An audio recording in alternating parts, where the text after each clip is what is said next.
హరి ఓం.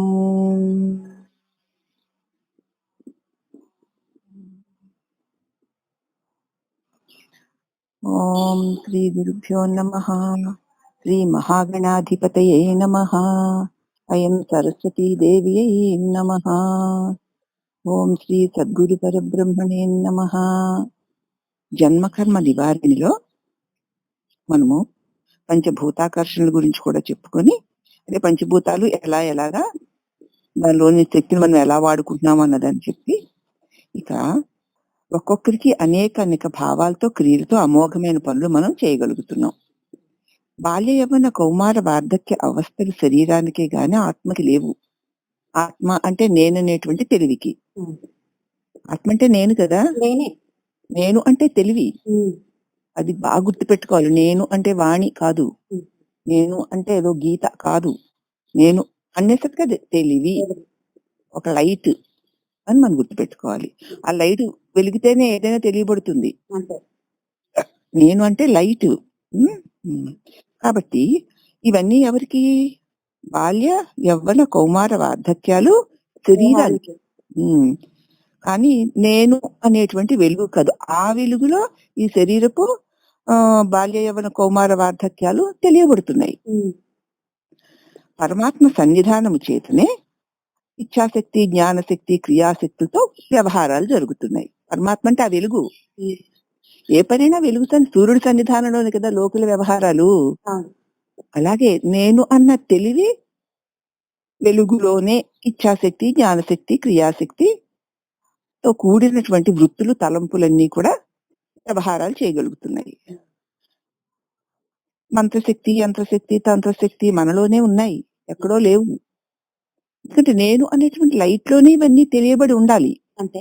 కాబట్టి ప్రయత్నము చేసి శ్రద్ధ వహించి మనస్సుని ఊర్ధ్వముఖముగా తిప్పి లోచూపు తనలో చూస్తే ప్రతి విషయము తనకే గోచరిస్తుంది.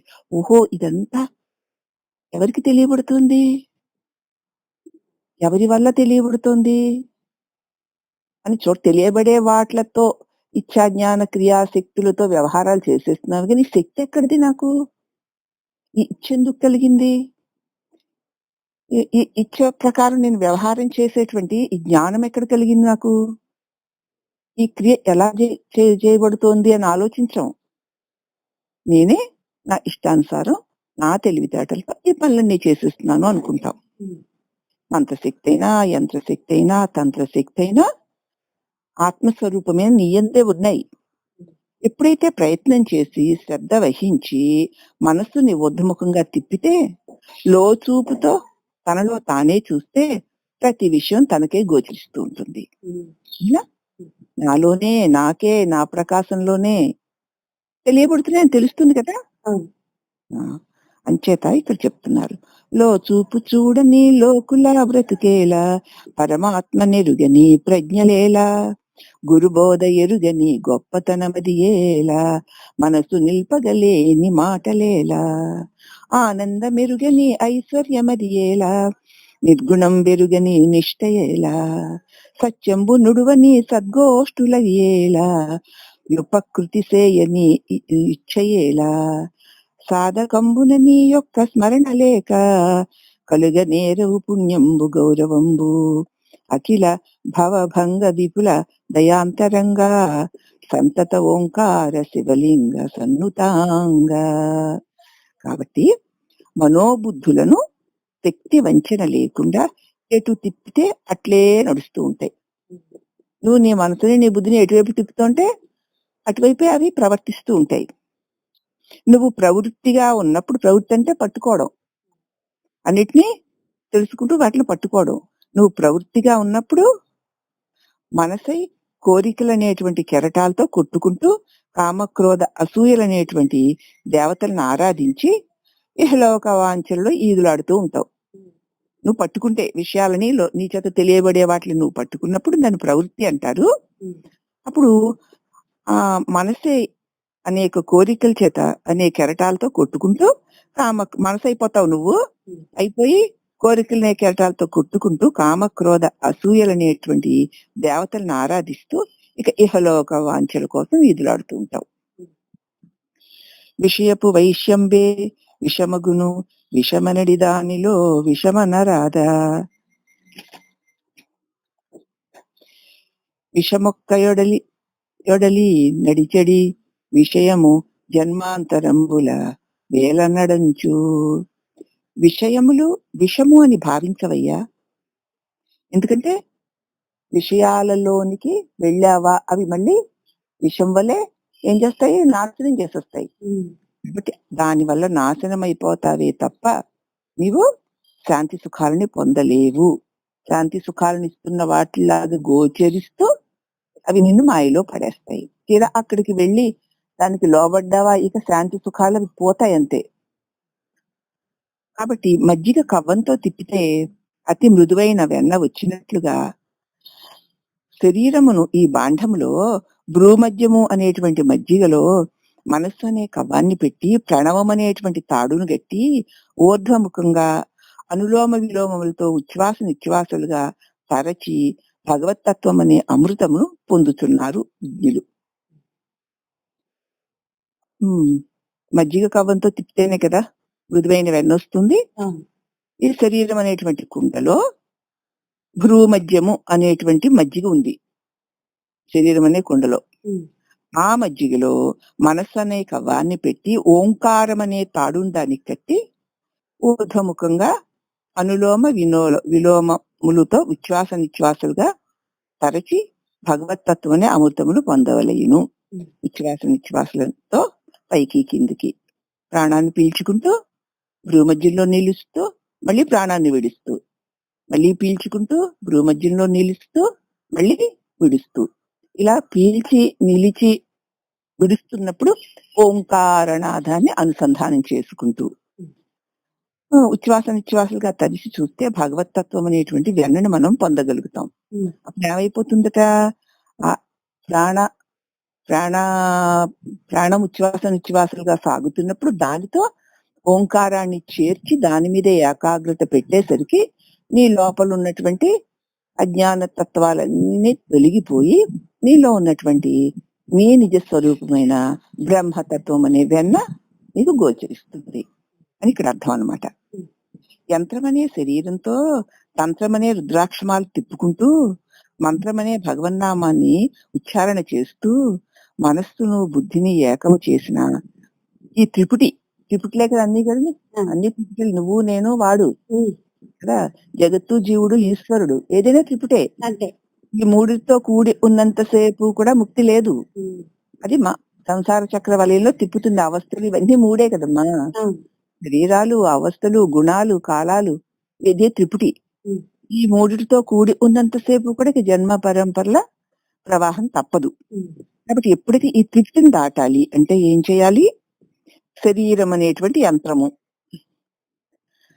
దీనిలో తంత్రము అనేటువంటి రుద్రాక్షమాల, మాలను తిప్పుతూ మంత్రం అనేటువంటి భగవన్నామాన్ని ఉచ్చారణ చేస్తూ మనస్సుని బుద్ధిని ఏకత్వము చేసిన ఈ త్రిపుటి కాస్త నశించి త్రికారముల యందు మార్పు చెందని పరమాత్మ ఐక్య జ్ఞానం కలుగుతుంది. నిరంతరము అదే ధ్యాసతో మనస్సుని మంత్రమయం చేసుకుంటూ పోతే ఆ మంత్రం వల్ల త్రిపుటి నశించిపోయి మూడు కాలాలలో కూడా మార్పు చెందకుండా, మూడు అవస్థల్లో మార్పు చెందకుండా, మూడు దేహాల్లో మార్పు చెందకుండా ఏకైకమై ఉన్నటువంటి ఆ పరమాత్మ తత్వం ముందు ఐక్య జ్ఞానం కలుగుతుంది. వెన్న మజ్జిగలో కలిగినట్లు నిజమైన అనుభవ జ్ఞానము కలిగిన వాడు మరి ఎప్పటికీ నీ విషయవాసనకు లోనుపడడు. ఇక అలా వెన్న పైకి వచ్చేసిన మజ్జిగలో కలుస్తుందా, కలవదు కదా. కాబట్టి నిజమైన జ్ఞానం సుస్థిరంగా కలిగిన వాడు మళ్ళీ ఎటువంటి పరిస్థితుల్లోనూ విషయవాసనలోకి వెళ్ళడు. అలా కాకుండా 4 సార్లు తిప్పేదో నొరగొచ్చింది, వెన్నపడ్డం లేదు, ఊరుకుంటావు. అటు మజ్జిగకి కాక, వెన్నకి కాక, నెయ్యికి కాక ఏమైపోతావు, పెరుగు కాదు, అలా అయిపోతావు. కాబట్టి ఎవడైతే వెన్న పడే వరకు వదలకుండా చిలికితేనే వెన్నని పాలలో నుంచి మజ్జిగలోంచి తేరి మళ్ళీ అది మజ్జిగలో కలవదో, అదే రకంగా నిరంతరము కూడా మరి శరీరం అనేటువంటి యంత్రంతో తంత్రము అనేటువంటి రుద్రాక్షమాలను తిప్పుకుంటూ మంత్రం అనే భగవన్ నామాన్ని ఉచ్చారణ చేస్తూ మనస్సుని బుద్ధిని ఏకత్వము చేస్తే త్రిపుటి నశించిపోయి త్రికాలములలోనూ మార్పు చెందని పరమాత్మైక్య జ్ఞానం కలుగుతుంది. ఇక అలా కలిగిన తర్వాత తొలుగుతుందా? కలగదు. వెన్న మళ్ళీ మజ్జిగలో కలవనట్లు అటువంటి జ్ఞానం కలిగాక ఇంకా ఎప్పుడు విషయ వాసనలకు అతడు లోబడడు. కాబట్టి మనం విషయ వాసనలకు లోబడుతున్నామా లేదా, లొంగిపోతున్నామా, అలాగే జరుగుతున్న సంఘటనలకి, వ్యక్తుల యొక్క వ్యవహారాలకి మన లోపల భావాలు ఎటువంటివి కలుగుతున్నాయి, ఇష్టమో అయిష్టమో ద్వేషమో చీయో చావో వస్తున్నాయా?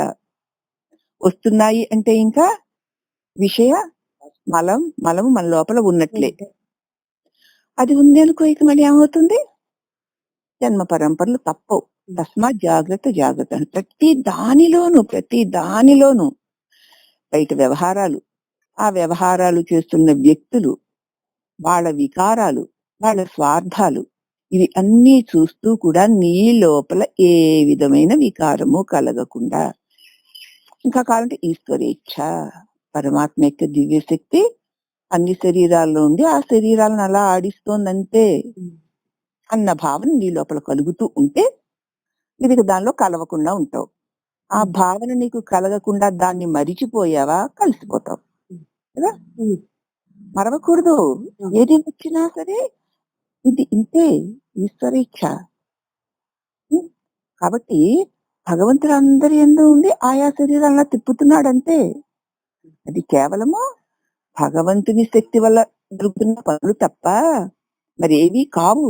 దానివల్ల నాకు వచ్చిన నష్టం ఏదీ లేదు అని నీకు నువ్వు చెప్పుకొని నిలదొక్కుకొని నిలబడాలి.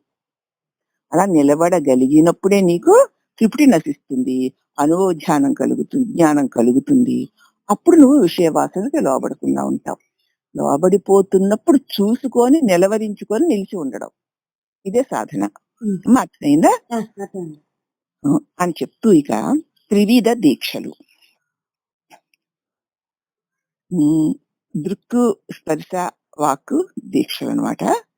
దృక్కు దీక్ష అంటే చేప గుడ్లను పెట్టి తిరిగి వెంటనే ఆ గుడ్లను చూస్తే అవి పిల్లలైపోతాయి. చేపట గుడ్లను పెడుతుందట, పెట్టి వెంటనే ఆ గుడ్ల వైపుకి తీక్షణంగా చూస్తుందట. ఆ తల్లి యొక్క చూపు తీక్షణతకి ఆ గుడ్లు పిల్లలైపోతాయట. అలాగే గురువు సత్వగుణ ప్రధానులకు శిష్యులను చూచినప్పుడు ఆయన చూపు చేతనే తరింపు చేయగలుగుతారు. నీలో సత్వగుణం ఎక్కువగా ఉన్నప్పుడు అటువంటి సత్వగుణ ప్రధానులైన శిష్యుల వంక ఏకాగ్రంగా ఒక్క చూపు గురుదేవులు చూశారా, ఆ చూపు చేతనే నీవు తరించిపోతావు. ఇక స్పర్శ దీక్ష, పక్షులు గుడ్లను పెట్టి వాటిని పొదుగుతూ ఉండడం చేత పిల్లలు అవుతాయి. ఆ గుడ్ల మీద కూర్చొని శరీరపు వెచ్చదనాన్ని ఆ గుడ్లకు అందిస్తూ ఉంటే అవి పిల్లలు అవుతాయి ఆ గుడ్లు. అలాగే గురువు తమోగుణ ప్రధానులైన శిష్యులను తమ హస్తమస్తక సంయోగంతో తరింపు చేస్తూ ఉంటారు.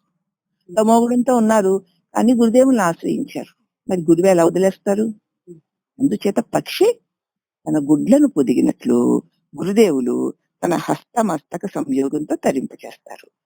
ఇక వాక్ దీక్ష, భ్రమరము తోటకూర పురుగుని తెచ్చి దాని చుట్టూ జుమ్మని ఓంకారం చేస్తూ తిరిగిన అది కాస్త భ్రమర రూపాన్ని దాలుస్తుంది. అలాగే గురువులు రజోగుణులకు శిష్యులకు ఉపదేశం చేసి తరింపు చేస్తూ ఉంటారు. మంత్రాన్ని ఇచ్చి నిరంతరం ఈ మంత్రాన్ని స్మరిస్తూ స్మరిస్తూ స్మరిస్తూ ఉండు అని చెప్తారు. మరి గురువు చెప్పాడు కాబట్టి ఇంక మంత్రాన్ని స్మరిస్తూ స్మరిస్తూ స్మరిస్తూ ఉంటే అప్పుడు ఏమవుతుంది? ఈ భ్రమరం ఎప్పుడైతే ఆ ఝుంకారనాదం చేసినా ఆ నాద శబ్దంతో ఆ క్రిమి కాస్త భ్రమరమైపోతుంది. కాబట్టి అధికారి తారతమ్యాలను బట్టి అనుభవాలు పొందుతారు. ఏ అధికారం కలిగిన వాళ్ళకి ఆ పద్ధతిలో గురువు దీక్షనిస్తారు. ఆ దీక్షను తగినటువంటి ఫలితాన్ని వాళ్ళు పొందుతారు. ఇక అమ్మగారు ఏం చెప్తున్నారంటే గర్భోత్పత్తి, మనయేవ మనుష్యాణం కారణం బంధ మోక్షయో బంధాయ విషయాసక్తం ముక్తి నిర్విషయే శృతం. మనస్సే చావు పుట్టుకలకి హేతువు, మనస్సే బంధ మోక్షాలకి హేతువు. పురుషునకు ఇచ్చ చేత శ్రీమోహము కలిగి స్త్రీ పురుష సంయోగము చేత అగ్ని నుంచి మెరుసులు భిన్నముగా వచ్చినట్లే తండ్రి అంశ బిందువు స్త్రీ గర్భమున పడుతుంది. మనయేవ మనుష్యాణం కారణం బంధమోక్షయోః బంధాయ విషయాసక్తి ముక్తి నిర్విషయే శృతం. మనస్సే చావు పుట్టుకలకి హేతువని, మనస్సే బంధ మోక్షములకు హేతువని తెలుసుకొనవలేను. పురుషునకు ఇచ్చ చేత స్త్రీమోహము కలిగి స్త్రీ పురుష సంయోగము చేత అగ్ని నుండి నెరుసులు భిన్నముగా వచ్చినట్లే తండ్రి అంశ బిందువు స్త్రీ గర్భంలో పడుతుంది.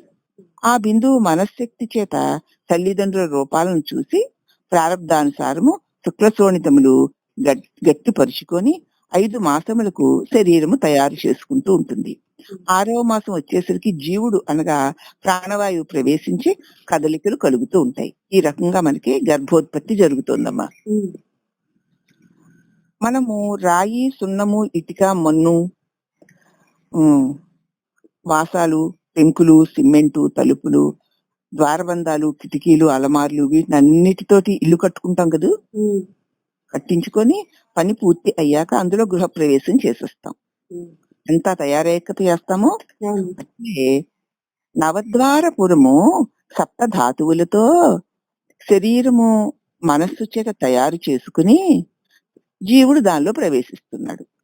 నవద్వారపురం 7 ధాతువుల చేత నవద్వారపురాన్ని తయారు చేసుకుని ఈ శరీరంలో మనస్సు చేత తయారు చేసుకుంటున్నాడు. ఈ శరీరాన్ని తయారు చేసుకుని జీవుడు దానిలో ప్రవేశిస్తున్నాడు. 9 మాసాలు పూర్తయిన తర్వాత గర్భనరకాన్ని దాటి భూమి మీద పడతాడు. అంటే ఇప్పుడు జన్మిస్తాడు అనమాట.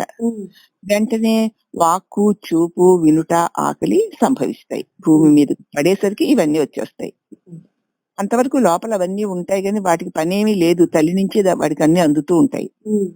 భూమి మీదకి పడేసరికి తల్లి శరీరానికి వేరు పడేసరికి అవన్నీ కూడా ఉంటాయి. ఈ చర్యలు గర్భస్థ శిశువుకి గర్భంలో ఉన్నప్పుడు లేవు. ఎందుకనగా పంచభూత స్పర్శ జ్ఞానం లేదు కదా గర్భంలో ఉన్నప్పుడు. దీన్ని బట్టి చూడగా భూపతనమైన శిశువులకి ఆకాశతత్వము చాలకపోతే వారు ఏడవరు. ఏడ్పుకే మన పెద్దలు పళ్ళ్యాన్ని మోగిస్తారు. ఆ ధ్వనిని విని పిల్లలు కెవ్వుమని ఏడుస్తారు. జలతత్వము చాలని వారికి ముఖము మీద నీళ్లు జల్లుతారు. ఆకాశతత్వము చాలని వారికి అని పైకి ఎగురు వేస్తారు. అగ్నితత్వము చాలని వారికై ముఖమున రక్షలు వేస్తారు. భూమి మీద శిశువు పడగానే పూర్వజ్ఞానము భూమి ఆకర్షిస్తుంది. ఎప్పుడైతే భూమి మీద శిశువు పడగానే అతడికి పూర్వజ్ఞానము భూమి ఆకర్షిస్తుంది. గత జన్మల జ్ఞానం అంతా భూమి లాగేసుకుంటుంది. అప్పుడు అధోగతి పాలైతినని ఏడుస్తాడు. మళ్ళీ వచ్చి పడ్డానా అని ఏడుస్తాట. అప్పుడు వరకు లోపల తన గత జన్మల యొక్క జ్ఞానాలతోటే ఉంటాడు. ఇప్పుడు మళ్ళీ భూమి మీద పడ్డాడో ఇప్పుడు దానిలో ఉన్నటువంటి పంచభూతాల యొక్క ఆకర్షణ శక్తి వల్ల అతడు మళ్ళీ ఈ పూర్వజ్ఞానం అంతా పోయి అయ్యో అధోగతి పాలైపోయానని ఏడుస్తాడు. మనము ఎన్ని దుర్గంధములు భూమిపై వదిలినను అవి నశిస్తాయి. అందుచేత మనము భూమి మీద ఆసనం ఏదైనా వేసుకొని కూర్చోవాలి. లేనిచో మనలో ఉన్న జ్ఞానము భూమి ఆకర్షించేస్తుంది అంటారు. నరక స్వర్గములు పుణ్య పాపములు ఎక్కడో లేవు. ప్రపంచంలో మనము పుట్టిన తరువాత అనుభవిస్తున్నవే. సిరి సంపదలో తొలదూగుతూ ఉంటే సుఖభోగులైన వారే స్వర్గలోక నివాసులు. ఈ లోక ఆస్తి ఐశ్వర్యాలతో ఎవరైతే భోగాలు అనుభవిస్తున్నారో వాళ్ళు స్వర్గ సుఖాలు అనుభవిస్తున్నారమ్మా అంటాం కదా. రౌరవాది నరకం అంటే ఏమీ లేదు. తల్లి గర్భంలో 9 మాసాలు దుర్గంధంతో నరాలు ఎముకల మధ్య కొట్టుకుంటూ ఉండడమే. దైవకృప చేత ఆ కర్మ తొలగి బయటికి వచ్చాం. యమలోకం అంటే హాస్పిటలేనండి. యమధర్మరాజు గారే డాక్టరు. నరుడు చేసే పుణ్యపాపముల అకౌంటు వ్రాసే చిత్రగుప్తుడు కాంపౌండరు. ఎవరి కర్మరోగములకు తగిన చికిత్స ఆ డాక్టర్ గారు కాంపౌండర్ గారు చేస్తూ ఉంటారు. ఎక్కడో లేదు యమలోకం. పూర్వజన్మ కృతం పాపం వ్యాధి రూపేణ పీడిత అనిట్ల మహాపాతకము చేత శరీర అంగములు చెడిన ఎంతో పాపం వల్ల శరీరంలో అంగాలు చెడిపోతూ ఉంటాయి. అవి చెడిపోతే డాక్టరు ధర్మముగా పాడైన అంగమునే ఖండిస్తున్నారు. కానీ అధర్మంగా అన్ని అంగాల్ని ఖండించడం లేదు కదా. లేదు. రోగి నరకబాధ ప్రపంచంలో ఉండి ఏ అంగముతో చేసిన పాపం ఆ అంగంతో అనుభవిస్తున్నాడు. అది మనం చూస్తున్నాం. కాళ్ళతో చేసిన పాపం కాళ్ళతోటి, కళ్ళతో చేసిన పాపం కళ్ళతోటి, అలా ఏ ఏ అంగాలతో పాపాలు చేసామో ఆ అంగాలు క్షీణతతో అనుభవిస్తూ ఉండడం మనం చూసుచూ నరకం ఎక్కడో ఎప్పుడో ఉంది వస్తుంది అనుకోవడం ఎలాగండి? స్వయంగా చూస్తూనే ఉన్నాం కదా. పైగా వైద్యో నారాయణో హరిహి అని కూడా అన్నట్లు ప్రాణరక్షణ చేసిన డాక్టర్లు వైకుంఠవాసుడే, ఆ శ్రీహరియే అని నమ్ముతున్నాం కదా. చుట్టూ దేవుడేనమ్మా డాక్టర్ గారు అంటాం. మానవులందరూ అధోగతి పాలై వచ్చిన వారే. అధోగతి పాలైన వాళ్ళే మళ్ళీ జన్మలోకి వస్తారు. అది తెలియక ఎదుటి వారిని అధోగతే అని పలుకుతారు. ఎదుటి వారికి అధోగతే అని పలుకుతాం గాని మనం కూడా అధోగతి పాలైన వాళ్ళం కాబట్టి పుట్టాం, లేకపోతే పుట్టాం. శిశువు అధోముఖంగానే కదా కాళ్ళు పైకి తలకిందులుగా పుడుతున్న విషయం మనందరికీ తెలిసిందే కదా. అదే అధోముఖం. పుట్టగానే ఏడ్చుట అధోగతి పాలయ్యానే అని తలకిందులుగా పుట్టిన శిశువు 1 సంవత్సరానికి తిరగబడి సవ్యంగా నిలబడతాడు. అయినా అప్పుడు సవ్యంగా నిలబడగలుగుతాడు. కాబట్టి ఊర్ధ్వముఖంగా నిలుస్తాడు. శరీరం నిలబెట్టుటే గాని నడవడి ఎట్లో పాపం వాడికి తెలియదు. శరీరం నిలబెట్టి నడుస్తాడే గాని ఏ విధమైన నడవడికి ఉండాలన్న సంగతి వాడికి తెలియదు. తాను తన్ను ఉద్ధరించుకొనుటకే అనేక జన్మ సంస్కారములు పూర్తి చేసి తాను పుట్టాడే కాని తన నిజస్వరూపము తన నిజరూపు అవిద్య ఉపాధి చేత మాయ తన నిజరూపాన్ని అజ్ఞానం అనేటువంటి మాయ ఆవరించి ఆవరణ విక్షేప శక్తులతో మరుగుపడిపోయింది. చైతన్యము జడ శరీరమున కంటే అంటేసింది. చైతన్యం కాస్త జడమైన శరీరానికి అంటుకుపోయింది. పరమాత్మను మాయ ఆవరించేసింది. అంతే. చైతన్య స్వరూపుడైన పరమాత్ముడే నువ్వై ఉండగా ఇదిగో ఏమైపోతుంది? తన నిజస్వరూపం అవిద్యనని అవిద్య కమ్మడం చేతనే నన్ను నేను తెలుసుకోలేకపోతున్నాని, నేను చైతన్య స్వరూపునని ఎరుగక ఆ చైతన్య స్వరూపమే ఈ జడ శరీరానికి అంటుకుంది. అప్పుడు ఆ పరమాత్మ అయినటువంటి ఈ చైతన్య స్వరూపమైన నీకు మాయ ఆవరించేసింది. సచ్చిదానంద స్వరూపుని చిత్త ఆవరించేసింది. ఆ హేతువు చేత నీది నాది వాడు ఈడు అవును కాదు ఇవ్వడం పుచ్చుకోవడం అనేటువంటి ఈ వ్యవహారాలు జరుగుతున్నాయి. మాటలతో సమస్త వృత్తులు హృదయ గుహలోకి చేరిపోయి మనం విన్న మాటలే కదా హృదయంలోకి చేరుతున్నాయి. చెప్పల జిహ్వ చాపల్యం చేత విషయానందమును ఓలలాడుచూ ఉన్నాడు జీవుడు. సూదంటురాయి ఇనుమును ఆకర్షించినట్లుగా అంతఃకరణమనే అద్దములో ప్రతిబింబించిన విషయములలో సుఖము ఉన్నదని తలంచి మనస్సు ద్వారా శోకమోహములకు చిక్కి సుఖ దుఃఖాలను పొందుతున్నాడు. ఇదంతా బోధ అవునా? మాటలతో సమస్త వృత్తులు హృదయంలోకి వెళ్ళిపోయి అలాగే కదా విని విని కదా నేర్చుకున్నాం. తిని తిని శరీరం పెరిగింది, విని విని విని మనసులో వాసనలు పెరిగాయి. అవునా? స్థూల శరీరం తిని పెరిగితే సూక్ష్మ శరీరం విని పెరిగింది. ఆ పెరిగి ఇది ఇష్టము అది ఇష్టము అనేటువంటి జిహ్వ చాపల్యం చేత విషయానందమున ఓలలాడుచును ఉన్నాడు. సూదంటి రాయి ఇనుమును ఆకరించినట్లు అంతఃకరణం అనే అద్దంలో ప్రతిబింబించిన విషయములలో అంతఃకరణలోని కదా విషయవాసనలన్నీ ఉన్నాయి. ఆ విషయాలలో సుఖముంది అని తలంచి మనసులో నాకు ఇది కావాలని అనిపించింది ముందు లోపల, తర్వాత దానికోసం వెలుపల వెతుక్కుంటావు. లోపల అనిపించకపోతే వెలుపల వెతుక్కోవు కదా. అంతఃకరణలో ఆ వాసన తోచిన తోడని ఇక ఈ విషయాల్లో సుఖముందని తలంచి మనస్సు ద్వారా శోకమోహాలకు చిక్కిపోయి సుఖ దుఃఖాలను పొందుతున్నాడు జీవుడు. మనసే అలా చూపించేది అదే. చూపించి వెలుపలికి తీసుకొచ్చేసి ఈ సుఖం ఉందని అనిపించేసి ఇక సుఖ దుఃఖ అనుభవాన్ని పొందింపజేస్తున్నాడు. మరి తన్ను తాను ఉద్ధరించుకొనుట మర్చిపోయాడు. అసలు తాను ఎందుకు వచ్చాడో, తనకి ఏం కావాలో ఏది ఉంటే తనకు సుఖంగా ఉంటున్నాడో, ఏది లేకపోతే దుఃఖంగా ఉంటున్నాడన్న విచారణ లేకుండా మనసులో ఉన్న వాసనలకి ఏది తోస్తే అది గొప్పదనుకొని ఇక విషయ ప్రపంచంలో చిక్కుకుపోయాడు. అంతే తప్ప అసలు నేనేమిటి, నాకు ఇవన్నీ అవసరాలా, ఇవేవీ లేకపోతే నేను ఉండలేనా అన్నటువంటి ఆలోచనే మర్చిపోయాడు. మన ఆయువు 100 సంవత్సరాలు అనుకుందాం. ఈ మానవుల నడవడి చూడు, 50 సంవత్సరాలు నిద్రపోతున్నారు కదా. చతుర అవస్థలు, బాల్యావస్థ చూడు, అజ్ఞానము చేత నవచక గుణాలతో పందివలే సుఖ దుఃఖములు ఎరుగక ఆటపాటలతో గడిచిపోతాడు. ఆ పిల్లాడికి అంతగా తప్ప ఒప్ప పాపమా పుణ్యం ఏమి మురికా చెత్త అన్నదే ఉండదు. వాడు ఆట వాడు పాట అంతే. అలా గడిచిపోతుంది. అజ్ఞానం చేత బాల్యావస్థ గడిచిపోతుంది. 20 సంవత్సరాలు వర్కు కాలం అంతా వృధా అయిపోయింది. ఇక 20 మొదలు 40 సంవత్సరాల వరకు యవనావస్థ. కామ మోహ అంధుడైపోయి కుక్కల వలె అహర్నిశంబులు కాలంబు తెలియక మసులుకుంటూ ఉంటాడు. 40 మొదలు 60 సంవత్సరాల వరకు కౌమారావస్థ. సంసార బాధ్యత వహించి ఎద్దు వలె కాయకష్టం చేసి విసుగులేక ధన ఆశాపరులై ఈష్ణత్రయాలకు లోబడి మసులుకుంటూ ఉంటారు. ఇక 60 మొదలు 80 వరకు వార్ధక్య అవస్థ. ఇంద్రియాల్లో బలము, రక్తంలో బలము తగ్గిపోయి శరీరం కృషించి వ్యాధిగ్రస్తులై ఇక దింహచాపల్యం హెచ్చిపోయి ఆసక్తి దుర్జనత్వములతో కోతిశ్రేష్టలు చేస్తూ బాలుని వలె ఆలోచన లేక, శుచి లేక సోమరులై తిరుగుతూ ఉంటారు.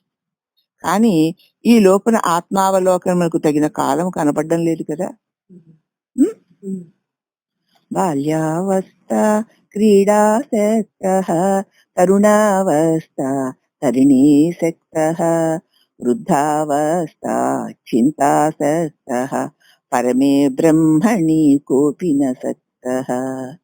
భజ గోవిందం భజ గోవిందం గోవిందం భజ మూఢమతే. చిన్నతనంలో ఆటలు పాటలే సరిపోయి నీ బ్రతుకంతా 20 ఏళ్ళును. తర్వాత యవ్వనం వచ్చింది ఇక ఇంకేమైంది, తరుణి. ఈ సంసారం బాధ్యతలు బరువులు దీంతో అయిపోయింది. ఇక ఇదంతా తీరిగాని గెద్దు బతుకుతూ వృద్ధావస్థ వచ్చేసింది. శరీరేంద్రియాలని పటుత్వాలు తగ్గిపోయాయి. అయ్యో అలా చేశాను, ఇలా చేశాను, ఇలా చేయలేకపోయాను, అలా చేయలేకపోయాను, అలా అనుకున్నాను, వీడలాంటి వాడు, వాడు ఇలాంటి వాడు అనుకుంటూ చింతలతో గడిపేస్తావు. ఇంకెప్పుడు పరమాత్మను నువ్వు స్మరిస్తావు? కాబట్టి ఇప్పుడే పరమాత్మను స్మరిస్తూ ఉండు. ఆ అవస్థల్ని మీద పడి నిన్ను అల్లకల్లోలం చెయ్యకుండానే నువ్వు పరమాత్మని స్మరించరా అంటారు శంకరాచార్యుల వారు. కాబట్టి శరీరములకు పెద్దతనం వచ్చింది కానీ ఆత్మజ్ఞానం కొంచెం కూడా పెరగలేదు వాడికి. స్వార్థపరులకు ఆత్మస్థుతి, పరనింద, పరపీడన, పరమార్థం అంతే వాళ్ళకి.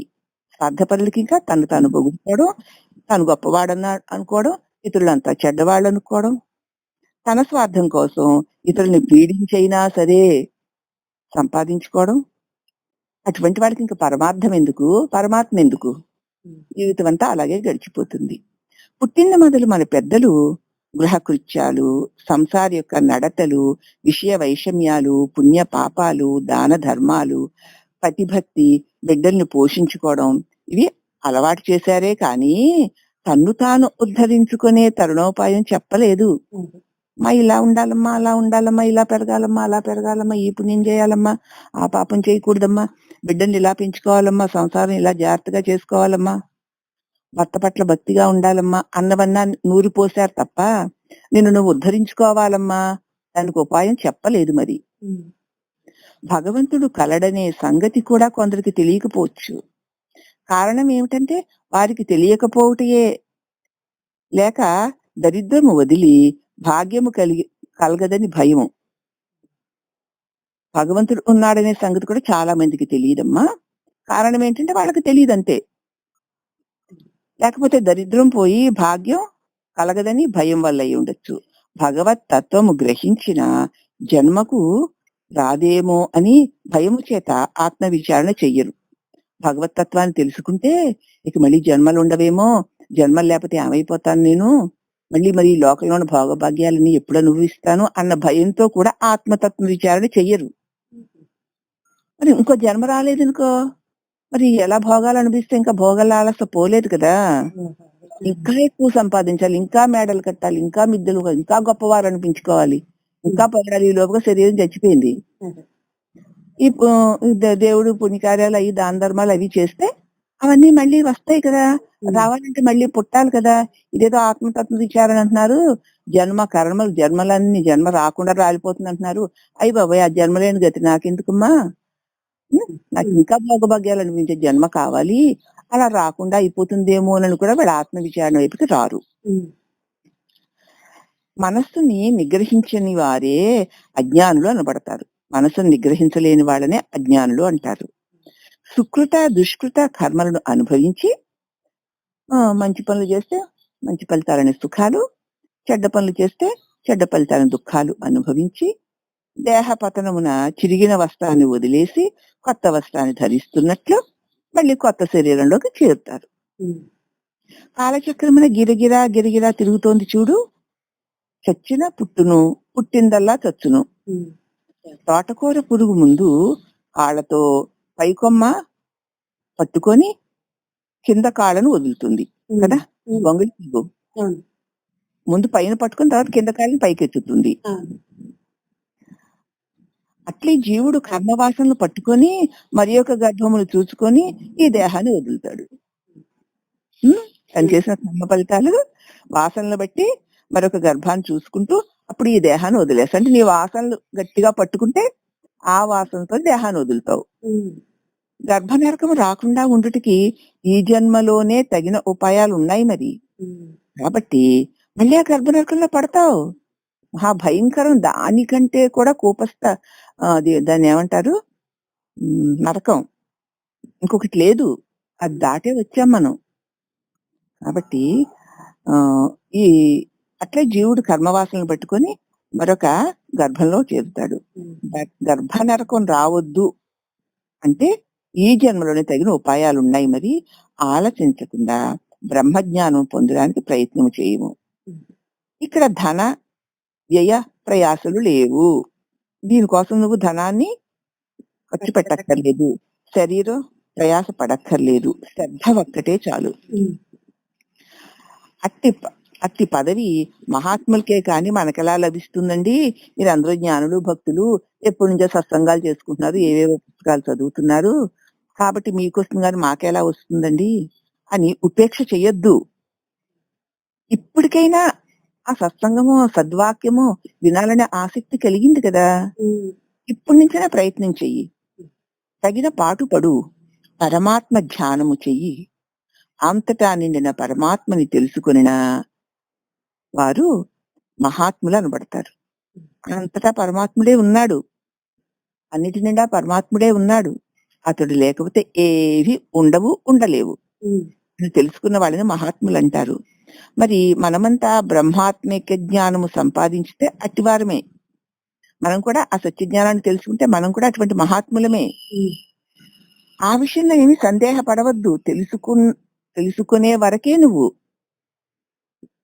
తెలుసుకున్నావా, నువ్వు ఆ మహాత్ముడివే అయిపోతావు. ఈ విషయంలో ఏమి సందేహపడకు. ఒక చిన్న క్రిమి భ్రమరం అయిపోలేదా? అయిపోయింది. పూర్వం మునీశ్వర్లకి చాలా కాలం ఆయుర్దాయం ఉంది గనుక తపస్సు ఎక్కువ కాలం చేశారు వాళ్ళు. వాళ్ళకి 1000 సంవత్సరాలు ఉండేది అప్పట్లో ఆ యుగాలు. మరి మనకు ఉన్న ఆయువు తక్కువ కదా, అందుచేత మనము స్మరణ చేస్తే తరిస్తాం. నిస్పృహ చెందకు. నిరంతరం ఈ క్షణాన్ని నుంచైనా సరే భగవత్ నామ స్మరణ చేస్తూ చేస్తూ చేస్తూ ఇక మిగిలిన ఆయువుని గనుక నువ్వు ఖర్చు పెట్టుకుంటే నీకు మళ్ళీ గర్భ నరకం రాదు. సృష్టి 4 విధాలుగా జరుగుతోందమ్మా. మావి చేత పుట్టిన జీవులు, జరాయుజములు అనగా మనుష్యులు. మావిలో నుంచే పుట్టాం కదా మనం, మనుష్యులు.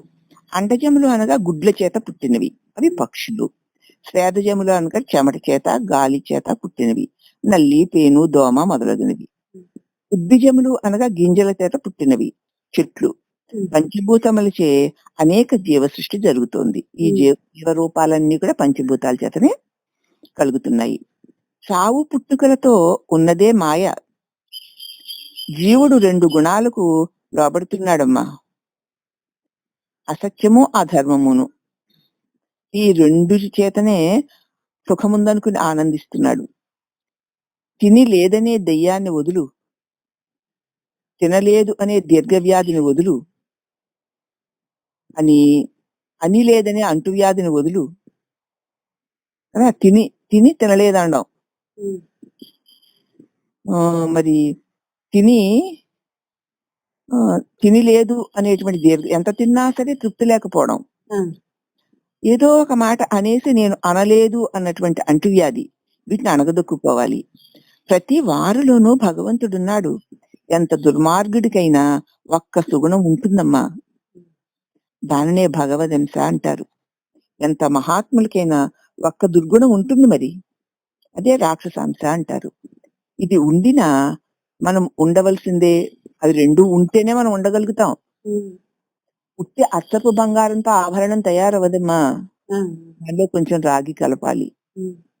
అలాగే ఇవి రెండు, దైవ అంశ రాక్షసాంశ, రెండు కలిస్తేనే దేహాలుంటాయి. మనం ఉన్నామంటే అవి రెండు కలిసే ఉన్నాయన్నమాట. ఎప్పుడు చచ్చావంటే 6 మాసములు అయిందని అహం చచ్చిన అహము చచ్చి అని చెప్పవలను. 6 మాసములంటే అరిషడ్వర్గాలు జయించాను అని అనుట. ఎప్పుడు చచ్చావు అంటే బ్రతికుండగానే ఎప్పుడు చచ్చావు అంటే 6 మాసాలు అయిందండి, నా అహం చచ్చింది, అరిషడ్వర్గాలు చచ్చాయి అని చెప్పగలగాలి మనం. అరిషడ్వర్గాలు చస్తే అహం చస్తుంది. ఎవరి మనస్సు ఏ పని చేస్తోందో వారి ఆత్మ వారికే సాక్షి. నీ మనసు చేస్తున్న పనులందరికీ నీ ఆత్మే కదా సాక్షి.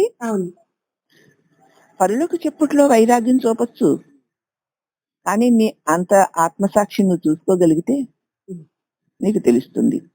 తనలో అనురాగం ఉన్న ఎడల తాను అధోగతి పాలై నశిస్తాడు. కనుక నష్టము పరులకి ఏమీ కాదు. నీలో ఎప్పుడైతే రాగము, అనురాగము, అహంకారము ఉన్నాయో అప్పుడు నువ్వే నశిస్తావు.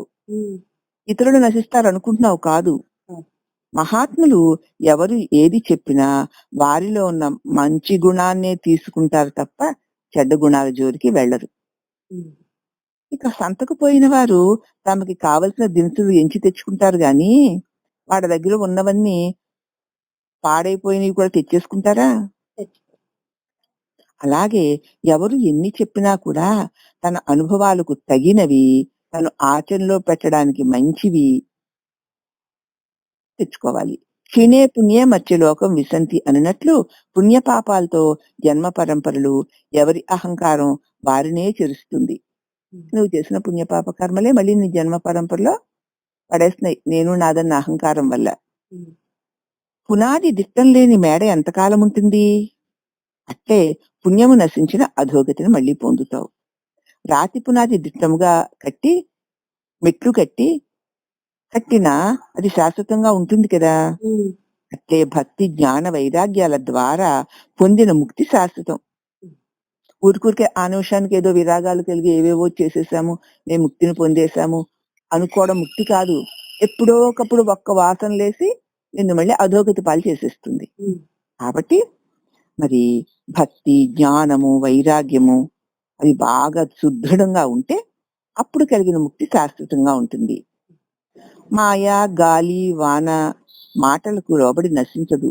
మాయా గాలి కబుర్లకి బయట మాటలకి లోబడిపోయి నశించదు. భక్తుడు మాయకే లోబడతాడు. ఆ భక్తుడు మాయకి లోబడడు, అజ్ఞానే మాయకి లోబడతాడు. జాతి లక్షణం విత్తన స్వభావం ప్రవర్తనను బట్టి మానవులు సుఖ దుఃఖములను పొందుతూ ఉంటారు. ఏ విత్తనం వేస్తే ఆ వృక్షం ఆ ఫలము వచ్చినట్లు ఏ స్వభావంతో ఉంటాడో ఆ ప్రవర్తనే చేస్తాడు. ఆ ప్రవర్తన వల్ల మానవుడు మడి సుఖ దుఃఖాలను చేస్తూ ఉంటాడు. తనలో మహత్తరమైన దివ్య శక్తి ఉందని పాపం అతడు ఎరుగడు.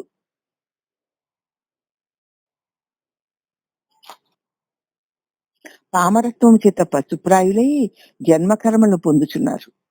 తెలియకపోతే తనలో ఉన్నటువంటి మహాశక్తిని వాళ్ళు గుర్తించని కారణంగా వాళ్ళు పశుప్రాయులై జన్మకర్మల్ని పొందుతున్నారు. మనస్సు అనే కొడవలికి ఒకవైపున పదునున్నది, రెండవ వైపు సాపుగా ఉంటుంది. వైరాగ్యం అనే పదునుతో అజ్ఞానమనే అడవిని నరకాలి మనం కదా. పదును లేని చోట గట్టిగా పట్టుకుని పదునున్న చోట అజ్ఞానాన్ని నరకాలి. ధన కనక వస్తు వాహన ధారాస్థితులకు తనకు కొంతవరకే సంబంధము. నీ ఆస్తులు, నీ ఐశ్వర్యాలు, నీ వస్తువులు, నీ వాహనాలు, నీ భార్య, నీ భర్త, నీ బిడ్డలతో నీకు శాశ్వత సంబంధం అన్నది లేదు, కొంతవరకే సంబంధము. ఒక దేశం వెళ్ళడానికి ప్రయాణమైన ఆగామి సంచిత ప్రారంధములు అనబడేటువంటి సామాన్లు పెట్టెలు పట్టుకొని రైలు ఎక్కుతాం, అవునా. ఒక ఊరు వెళ్ళాలంటే కావలసిన పదార్థాలు ఈవేళ ఇప్పటికి కావాల్సిన పదార్థాలు, మరి సాయంత్రానికి కావాల్సిన పదార్థాలు, రేపటికి కావాల్సిన పదార్థాలు పట్టుకునే కదా ఎక్కుతాం. రైల్లో ఉన్నంతసేపు రైల్లో ఉన్న వారందరి యోగక్షేమాలు చక్కగా తెలుసుకుంటూ ఉంటాం, వారితో సంభాషణ కూడా చేస్తూ ఉంటాం. ఎవరి గమ్యస్థానం చేరే స్టేషన్ లో వాళ్ళు వాళ్ళ సామాన్లతో దిగిపోతారు. మళ్ళీ ఏ మూటలు తెచ్చారో ఆ మూటలతో వాళ్ళు దిగిపోతారు. ఆ రైల్లో వారికి మనకి ఎంతవరకు సంబంధమో అట్లే కర్మ శరీరం నశించినప్పుడు దారాపుత్ర ధన సంపదలతో ఇంతే సంబంధం ఉంటుందని తెలుసుకో. అన్నోదకాలు పరిసమాప్తి అయినప్పుడు కర్మ నశించిన దేహం పతనం అవుతుంది. అన్న ఉదకాలు శరీరం తీసుకోలేకపోతుందో అప్పుడు కర్మ నశించిపోయి, అంటే ప్రారంభ కర్మ నశించి దేహం పతనం అయిపోతుంది. బ్రహ్మజ్ఞానం పొందిన వారికి మాత్రమే శరీరము మళ్ళీ ధరించవలసిన అవసరం రాదు. పెద్దలు అనగా వయసుకి పెద్దలా, దేహానికి పెద్ద, గుణానికి పెద్ద, ఇంకా ఐశ్వర్యానికి పెద్ద, కీర్తికి పెద్ద, ఆత్మకి పెద్ద అనిన శరీరమునకు పెద్దలనిన చిన్నవారికి పెద్ద శరీరం ఉండవచ్చును కదా, పెద్దవారికి చిన్న శరీరం ఉండవచ్చును కదా. పెద్ద వయసుకు పెద్ద ఆయన పుల్ల మొక్కలాగా మూరుడు మనిషి ఉంటాడు, వీడు వయసుకు చిన్నోడు గుమ్మడికాయలాగా ఇంత పెద్దవాడు ఉంటాడు. మరి పెద్ద చిన్న అంటే ఎలాగా? అది కాదమ్మా, వయసుకి పెద్ద అంటే చిన్నవాళ్ళు సత్యధర్మాలతో, వినయ విధేయతలతో, పెద్ద ఆలోచనలతో ఆత్మానుభవాన్ని పొందవచ్చు చిన్నవాళ్ళైనా సరే. పెద్ద వయసు గలవారు పామరత్వం చేత వివేకం లేక వాదులాడుకుంటూ ఆశామోహాలతో చర్చించుకుంటూ జిహ్వచాపల్యం అనే బాలుని వలె తిరగవచ్చు. అది కాదు, విద్య గొప్పదనిన అన్ని విద్యల కన్నా బ్రహ్మ విద్య గొప్పది. మరి ఐశ్వర్యమే గొప్పదంటే కుబేరంతో సమానం మగవారు లేరు కదా. చెంచల లక్ష్మది శాశ్వతం కాదు. అది కాదమ్మా, పరమాత్మయే పెద్దది, అది నశించనిది. ఎందుకనగా సూదిమోప సందు లేక, రూపనామాలు లేక అంతటా వ్యాపించి నిండి ఉన్నదే పరమాత్ముడు. అట్టి పరమాత్మను సర్వత్రా ఎవరు చూస్తూ ఉంటారో, అనుభవాన్ని పొందుతూ ఉంటారో అట్టి వారినే మహాత్ములు, పెద్దలు అంటారు. పెద్దలంటే వీరు వాళ్ళ వయసుతోటి గాని, వాళ్ళ వ్యవహారాలతో గాని, వారి విద్యలతో గాని, వారి శరీరాలతో గాని పెద్దరికం రాదు. ఎప్పుడైతే పరమాత్మ అంటే అన్నిటికంటే గొప్పది, అంతటా వ్యాపించి ఉంది, సూది మోపడానికి కూడా సందు లేకుండా నిండిపోయి ఉంది. అట్టి ఆ పరమాత్మ నామరూపాలు లేకుండా అంతటా నిండి ఉన్నదే పరమాత్మ. అట్టి పరమాత్మను సర్వత్రా ఎవరు చూస్తారో, తెలుసుకుంటారో, అట్టి అనుభవాన్ని ఎవరు పొందుతారో వారినే మహాత్ములు, పెద్దలు అనవలెను. నిజమైన జ్ఞానులు అన్నీ తెలుసుకొని ఏమీ తెలియని వారి వలె ఉంటారు. మామూలుగా చెప్తే ఆయనకేం తెలుస్తుంది, ఆయన ఏం చెప్తాడు, ఈయన చెప్తాడా, వీడికి తెలుసా, అలా అనిపిస్తుంది అనమాట. ఏం తెలుసు, మామూలు ఆకారమే కదా, ఏదో సంసారం సన్యాసం ఏదో అయి ఉంటాడు అంతే. అలా నిజమైన ఏమీ తెలియని వారి వలె ఉంటారు, వాళ్ళని పెద్దలు అంటారు. నిజమైన జ్ఞానులు అన్ని తెలుసుకొని ఏమీ తెలియని వారి వలె ఉంటారు. అత్యంతమైన మైత్రి అధిక బాధల కొరకు అవును. కాబట్టి మాటి మాటికి మరి నువ్వు స్నేహితులను పెంచుకుంటూ ఉన్నావు అనుకో, అధికమైన మైత్రి కూడా శత్రుత్వానికి కారణమవుతుంది. అధిక సంభాషణ కూడా, అతిగా మాట్లాడుతున్నామంటే ఎక్కడో అక్కడ తప్పులో ఒప్పులో తొలుతాయి, ఆ మాటలు ఇతరులను బాధించవచ్చు. అధిక ప్రేమ కూడా తగదు, అధిక ప్రేమ రాగంగా మారి పాశమైపోతుంది. కాబట్టి వ్యష్టిభావము సృష్టిలో ఉండరాదమ్మా. ఎందుకంటే నేను మాత్రమే, నాది మాత్రమే అన్న భావన ఈ సృష్టిలో ఉన్న ఎవరికీ ఉండకూడదు. సృష్టి అందరి సొంతం. నీ ఒక్కదానికే సొంతం కాదు, నీ ఒక్కడికే సొంతం కాదు. దూషణ భూషణ తిరస్కారములనే దోమలను తోలుకుంటూ ఉండు. వాటిని దరిచేరనివ్వకు, లేకపోతే దుర్భరమైన వ్యాధులు వస్తాయి. ఇప్పుడు దోమలు కొట్టకుండా ఎన్నెన్ని చేసుకుంటున్నాం మనం. ఇప్పుడు దూషణ భూషణాలే తిరస్కారాలే దోమలు. ఆ దోమల్ని తోలుకో, దగ్గరికి రానివ్వకు. మన అంగములన్నీ అనేక వికారాలుగా ఉన్నాయి కదా. ఒకదానిలాగా ఒకటి ఉందా? వేలులాగా కాలు లేదు, కాలులాగా కన్ను లేదు అని ఉన్నాయి. అహమనే పాము అజ్ఞానము చేత ధనమద బల అంధత చేత పగురు కలిగి ఉన్నది. అహంకారం అనేటువంటి పెద్ద విష సర్పం ఇది. ఇది అజ్ఞానం అనే ధన మద బల అంధకారము చేత పగురు కలిగి ఉంది. దీని వైఖరి ఒకసారి చూడు. తనలోనున్న బలమంతా ముఖం మీదకి తెచ్చేసుకుని తీవ్ర కోపోద్రేకాలతో కండు ఎల్ల చేసి పళ్ళు పటపటా కురుకుతూ ముక్కు పైకి నిక్కించి హూంకారం చేస్తూ బుస్సు అంటూ దూషణ వాక్కుల వర్షం కురిపిస్తూ ఉంటుంది. కోపం వచ్చిన మనిషిని చూడు ఎలా ఉంటాడు. ఈ దివ్య దర్శనం ఇస్తూ ఉంటాడు ఆయన. దేహమనే పుట్టలో నుండి అహమనే పాము బయటికి వచ్చి పరులతో కలహిస్తూ ఉంటుంది. అది చూడు ఎంత ఆశ్చర్యము. తనకు నీరసము వచ్చిన ఫుల్ స్టాప్ లేకుండా, నీరసం వచ్చేస్తూ ఉంటుంది పక్క నుంచి, అయినా సరే ఫుల్ స్టాప్ లేకుండా వాద భేదాలతో కాలం గడిపేస్తాడు. తాను బాధపడుట, ఇరుప్రక్కల వారితోనూ ఇంట్లో వారితోనూ కలహించుట, దీనివల్ల ఇహపరములకు శాంతి ఉంటుందా? ఈ పామును పట్టకపోతే తనకు సుఖము లేదు. అహంకారం అనే పాముని పట్టుకొని దాని కోరలు పీకకపోతే ఎప్పుడు వాడు సుఖంగా ఉండలేడు. తన క్రోధము తాను తెలియకపోవుట చేత ఎదుటి వారిని అందరికీ తాను బాధపడుతూ ఇతరుల వారు కూడా బాధ కలిగిస్తారు. తన స్వభావం ఎట్లున్నదని ఆలోచిస్తే ఎదుటి వారితో మాట్లాడినా విరోధం కనిపించదు.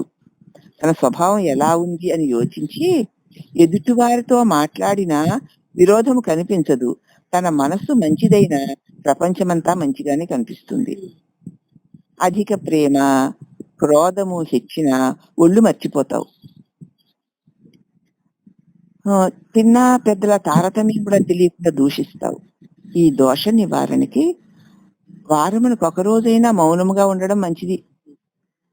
మనసు స్వాధీనం అవుతుంది. అప్పుడు అవకాశము లేని వారు నెలకొక్క రోజైనా మౌనంగా ఉంటే మనకే మంచిది. సంవత్సరంలోనైనా ఒక్కరోజు మౌనంగా ఉండక తప్పదు. అందుచేత దుర్గుణములు అణుగుతాయి. అవివేకుల ఆలాపనలను జ్ఞాని వినడు. అవివేకులు మాట్లాడే మాటలను జ్ఞాని వినడు. ఎందుకంటే పామురుల తగువులు తీర్చడానికి వాడు తయారవ్వడు. ఎందుకంటే వాడని ఆయన పట్టించుకోడు. కాబట్టి ఎవరైతే ఇతరుల విషయాల్ని మనం పట్టించుకుని పెద్దరికం కోసం తయారవకుండా ఉంటామో, అక్కర్లేనివన్నీ నెత్తిన వేసుకోకుండా ఉంటామో, అప్పుడే నీకు వాటి యొక్క దోషాలు అంటుకోకుండా ఉంటాయని విద్యుడికి తెలుస్తుంది. అందుచేత అతడు అటువంటి వాటిలోకి ప్రవేశించడు.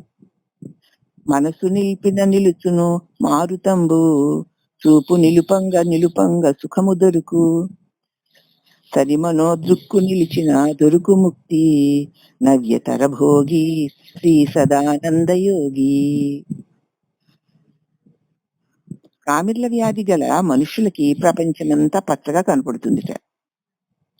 అదే అజ్ఞానికి ప్రపంచమంతా సత్యముగా తోస్తుందిట. జ్ఞానము తెలిసిన నిజానికి ఇదంతా సత్యమా మరి అనిత్యమే కదా. జ్ఞానం తెలియని వాడికి నిత్యమే ఇది సత్యమే అనుకుంటాడంటే, అయ్యో ఇన్ని రోజులు పోయాయే, ఎన్నో జరిగాయే, అన్నీ పోయాయే, వచ్చిందల్లా వచ్చినట్టు పోతూనే ఉంది, ఇక సత్యంగా చెప్పేది ఏది లేదే అన్న జ్ఞానం ఉండదు అజ్ఞానికి. అయినా మనం ఈ సద్గురువు బోధ ఉంది కనుక ఇక్కడ ఏది క్షణకాలం కూడా నిలిచి ఉండే వస్తువే లేదు అని తెలిస్తే ఇక్కడ అంతా అనిత్యమే తప్ప నిత్యం ఏమైనా ఉందా? ఏది లేదు. మరి ఇంకప్పుడు అతడి నడత దుర్మార్గంగా ఎందుకుంటుంది? దుర్మార్గునికి ఎదుటివారి నడత అలాగే తోస్తూ ఉంటుంది, సత్యం అన్నట్లే తోస్తూ ఉంటుంది. కళ్ళు తిట్టిరంచు కలవరపడనేలా వారి తిట్లనేమి వాసి చెడును. మూర్ఖులు నిన్ను తిట్టారు, నీకెందుకు బెంగ? వారి తిట్ల వల్ల నీ విలువ తగ్గుతుందా? సజ్జనుండు తిట్ట శాపంబదేనురా విశ్వదావిరామ వినురవేమ. ఒక సజ్జనుడు ఓ సన్మార్గంలో ప్రవేశించి నడుస్తున్న వాడు తిట్టాక తప్పకుండా శాపం అయిపోతుంది. కాబట్టి సజ్జనుల పట్ల నమ్రతాభావంతో భక్తిభావంతో ఉండు. దుర్జనులంటావా, వాళ్ళు ఎన్నో తిడుతూ ఉంటారు, వాళ్ళను పట్టించుకోకు. దుర్మార్గులు అనవసరంగా తిడితే తన ఐశ్వర్యం ఏమైనా తొలగిపోతుందా? వాడు అనవసరంగా తిట్టాడు నిన్ను, నీ అదే అంటాను, ఏమైంది? నీ వెంట్రుక ముక్క రాలి కింద పడిందా ఏమిటి? అయితే వచ్చిన కొమ్ములు ఊడిపోయాయా? మరి ఇంకనే. కాబట్టి దుర్మార్గులు అనవసరంగా ఏవో మాట్లాడుతూ ఉంటారు, వాళ్ళ మూర్ఖవాదన వాళ్ళది. ఎవడు అలా మూర్ఖంగా మాట్లాడుతుంటాడో వాడి ఐశ్వర్యమే, వాడి వేసేస్తే వాడి కీర్తే తొలగిపోతుంది, నీకేమీ నష్టం ఉండదు. సజ్జనుడు తిట్టాడా, అతని తపశక్తి అంతా పోతుంది. సజ్జనుడు కూడా తిట్టడు, ఎందుకంటే ఆ తిట్టడం వల్ల అతని తపశక్తి తరిగిపోతుంది. కాబట్టి ఇది తెలుసుకొని జ్ఞాని అజ్ఞాని కూడా దూషించడం తగదు. జ్ఞానిని దూషించొద్దు, అజ్ఞానిని దూషించొద్దు. చేశామంటే ఇకంతే నాశనం అయిపోతావు, నీకెందుకు అని ఉండు. ఇక వెలది జూదంబు పానంబు వేట పలుకు ప్రల్లదంబును దండంబు పరుసదనము సొమ్ము నిష్ప్రయోజనముగా వమ్ము సేతయనుడు దుర్వ్యసనంబుల జనదుతగుల. ఇక వైరాగ్యం గురించి, నా వైరాగ్య పరో లాభ నా బోధాత్ పరమం సుఖం నా గురోరా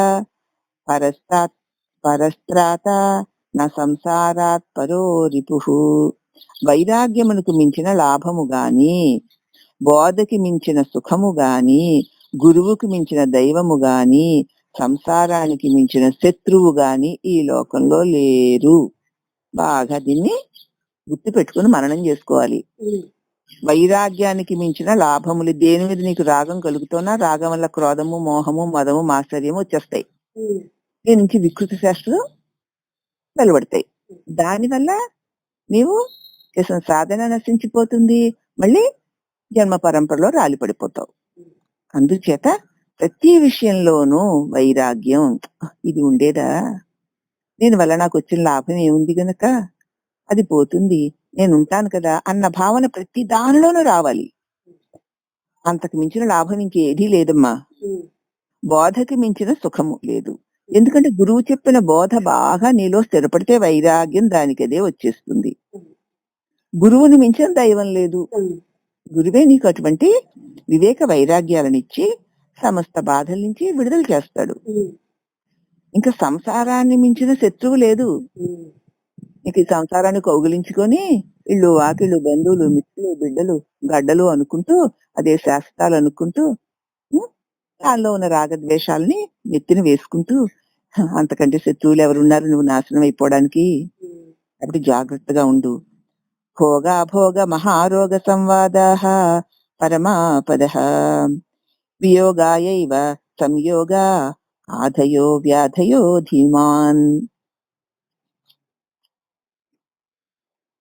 భోగాలన్నీ రోగాలేనని, సంపదలన్నీ ఆపదలని, సంయోగము వియోగాల్ని కలిగిస్తుందని, ఈ సంయోగ వియోగాలే ఆది వ్యాధులని తెలుసుకో కదా. సంయోగ వియోగాలే ఆది వ్యాధులు, మానసిక శారీరక రోగాలు రావడానికి. ఇష్టమైన వాళ్ళ నుంచి విడిపోతే ఏడుపు, అయిష్టమైన వాళ్ళతో కలిసి ఉండవలసి వస్తే ఏడుపు. కాబట్టి ఇవన్నీ కూడా మనకి ఆది వ్యాధులు అయిపోతాయి. విషముతో కూడే మృష్టాన్నం చూడడానికి శోభగా ఉన్నా తింటే ప్రాణాంతకం అయిపోతుంది. సుఖదః క్రియతే భోగారామః.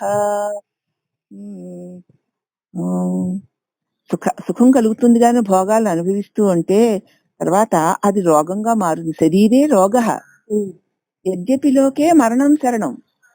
తదపిన ముంజా పాపాచరణం. కాబట్టి సుఖభోగాల కోసం ఎంత ఎంత ప్రయత్నిస్తూ ఉంటావో అది దేహానికి మనసుకి అంత రోగాన్ని తెచ్చిపెడుతుంది. ఉమ్, ఎప్పటికైనా మరణం తప్పదు కదా. ఎందుకు ఈ సుఖభోగాల కోసం పాపాచరణం చేయడం చేసి మళ్ళీ ఇటువంటి ఇంకా హీనమైన జన్మల్లోకి పడిపోవాలి కదా. ఎందుకయ్యా సుఖభోగాల కోసం తాపత్రయపడకు, అవి రోగాలను కలిగిస్తాయి.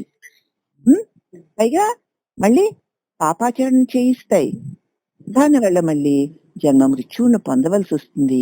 కాబట్టి యదృచ్ఛాలాభ సంతుష్టో, నీకు ఏది ప్రారంభంలో ఉందో అది తప్పకుండా నీ దగ్గరికి వస్తుంది.